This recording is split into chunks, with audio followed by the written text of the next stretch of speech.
Welcome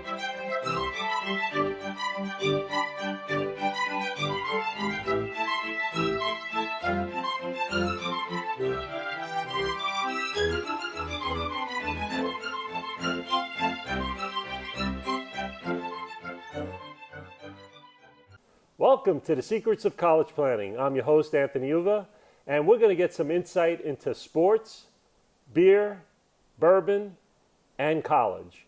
My guest today is Harley Gadomski. He is the distiller and bartender for Ranger Creek Brewing and Distilling. And welcome to the show. Hi, thank you for having me. Yeah, so usually I start my guests, Harley, where you went to college. So where'd you go to school? So my freshman year was at a school called Grand Canyon University. Walked on to the lacrosse team there. Then I transferred to Ohio Valley University in Parkersburg, West Virginia. And then I had my master's here in San Antonio at the University of Incarnate Word. Wow, fantastic. Yeah. So let's just go back in time before we get into all that you're doing now. When did you start thinking about going to college? Was it freshman year, senior year? When did it all start for you? It was actually about 8th grade year. I ended up becoming pretty good at lacrosse, and it was one of those things where I had some looks from local high school teams and private high school team, high schools that were looking at me to become like a varsity goalie for them on the lacrosse team. So ended up picking a school called St. Francis High School up in Athol Springs, New York, that I ended up going to, and was a 4-year varsity letterman there playing lacrosse. So pretty much 8th grade year is when I said I want to go to college and I want to play sports in college. Wow, fantastic. Yeah. So now you go to school. What's it like? Oh, man. The difference between high school and college, people say it's a culture shock, but not many people understand what that means. And taking that step on being at home, having someone tell you to do your homework, have someone to tell you to go to bed on time, giving you structure, and then having to figure out your own structure going to college, that's the biggest culture shock, because the school is the same, the workload's the same, the amount of time you have is the same, but the amount of free time that you then give yourself overwhelms your schoolwork, and then that can get you behind really quick. And I learned that my freshman year. Absolutely. Oh, yeah. So now you graduate from college. What got you into distilling and brewing and brings you here to Ranger Creek Distilling and Brewing? Yeah, so one of those things, being a scholarship athlete, you can't really have a job because all your time, 40 to 60 hours, is dedicated to lacrosse, school, work study, anything like that. So I had to find a way to make money in school. So I pretty much made moonshine underneath my bed. Had a little copper pot that I had, hooked a dryer vent hose up to it that piped the fumes outside of my window so I wouldn't die when I sleep at night. Had a smokeless heat source that I was able to heat the pot with and kind of make money that way. So that kind of got my bug into like the liquor, beer, and beverage industry. And then all throughout the rest of my college years, masters and everything, just been a bartender. I created cocktail menus for local venues here in town, and then just kind of kept steamrolling and snowballing into where I'm at today. And about a year ago, this position opened up for me to be to come on and be a distiller here. To kind of take over some of the specialty sides of things like the liqueurs and various other things with the other distiller here, and took it, kind of ran with it, and here I am now. So did you find that in college, did you find a lot of students that wanted to actually drink? Yes, and that's the crazy thing is that there's more kids that want to drink in college that are underage than the kids that are overage that actually do want to drink. Because when it's readily accessible, people don't mind drinking. They don't seek after it. It's just something that happens. Oh, I go to a restaurant, I'll have a drink. But if you are an underclassman and you go to a game and you go somewhere and you see people drinking, you're like, I need to partake in this. So the amount of people that are wanting to drink are always younger than the people that are overage that are able to.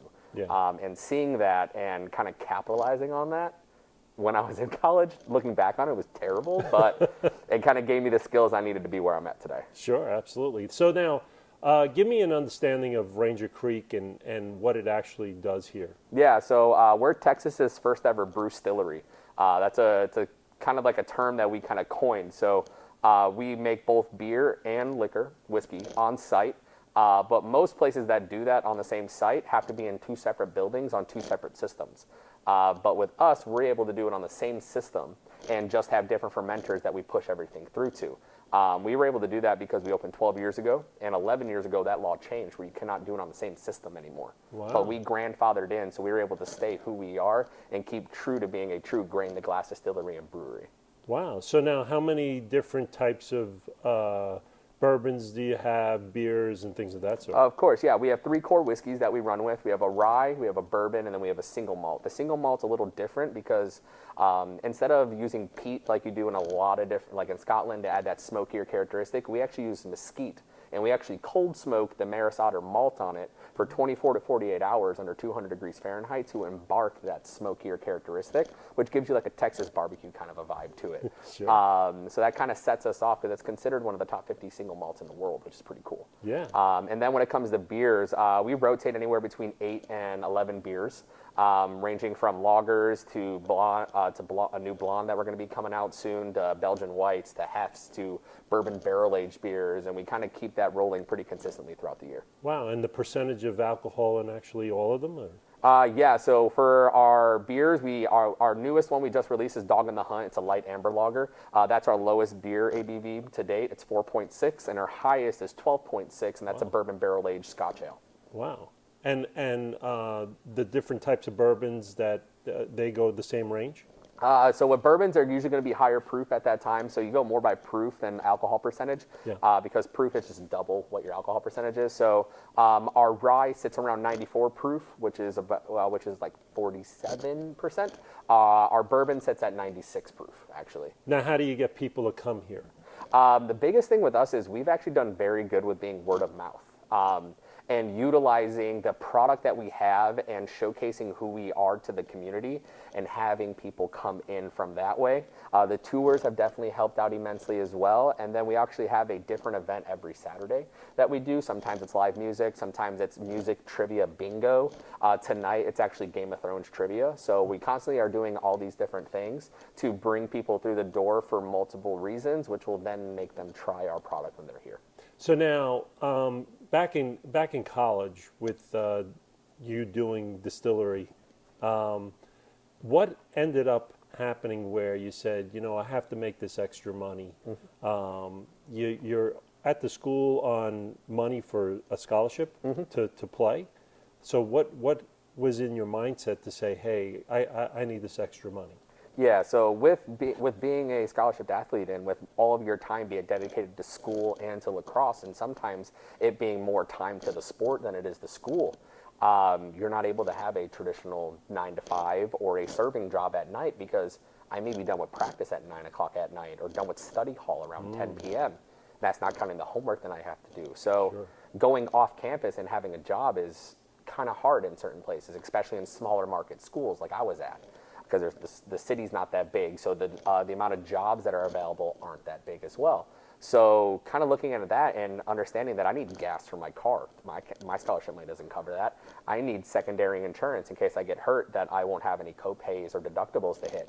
And then looking at it at that standpoint and understanding like I need to be able to live while in college. College shouldn't be my life. It should supplement my life. And then looking at it that way, I then thought, well, what's something that I can do that's readily accessible to me that everybody wants on a campus, and that's alcohol. That's pretty good.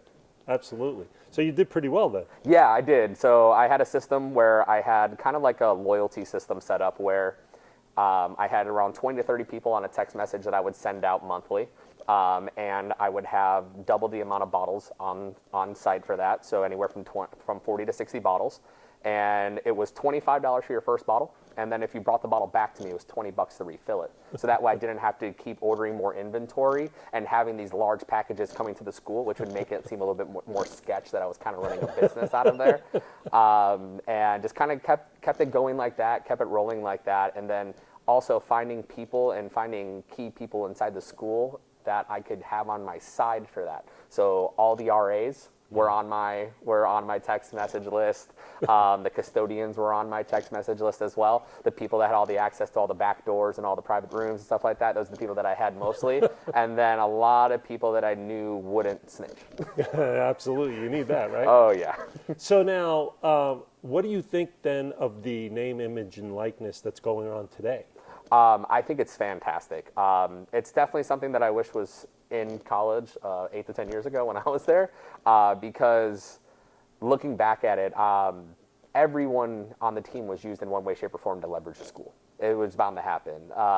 Whether if you were used as an action shot from the game that was posted on social, to being put on posters and flyers, to on recruiting trips or anything like that, or utilizing yourself for recruits coming to school there, to then me having them stay with me and show them around.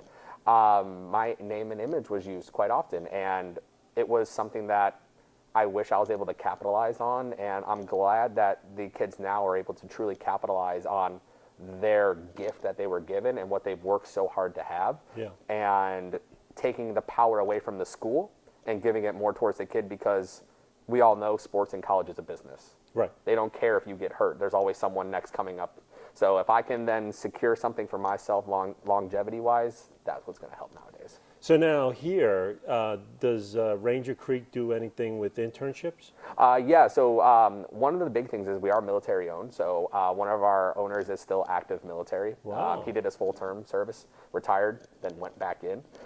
So what we do is we actually pair with the military when they do their retirement, and they have their 6 to 8 months where they're figuring out how they want to go into the job world and what they want to do. So we actually pair up with the military to have people come in and figure out this is something that they want to do and get into like the food and beverage operations or like production standpoint. And then we'll also offer like a brand ambassador program where you can come in as like a college kid or someone that's looking to get into sales, and you'll do like field marketing and field sales with us at local venues like HEBs, Costco's, or random events to kind of build sales experience while also getting paid to do it as well. So we try and keep everyone in and kind of promote that as much as possible. So now, how do people find you? Where do they go? Yeah, so we're on Indeed at all times. All of our positions are always on Indeed and other various job boards. Indeed's the best way to find us. Type in Ranger Creek, and all of our available positions will be open on that. And how about social media-wise? If someone from, let's say, in Texas wants to buy some beer and whiskey or anything, do they have to come here on the site, or could they order it online? Where can they find you online and stuff? Texas has certain stipulations where we're not able to ship as a facility that makes it, because we are considered a production facility, so we have to ship through a distributor. Sure. But you are able to order it online, come into the distillery and pick it up, so you can advance buy in that time. We highly recommend just coming in so we can give you the full experience, give you the tastings, kind of let you kind of try everything, so you're picking a product that you absolutely love ahead of time. There are various ways to get our product outside of Texas. One of those is called Sealbox.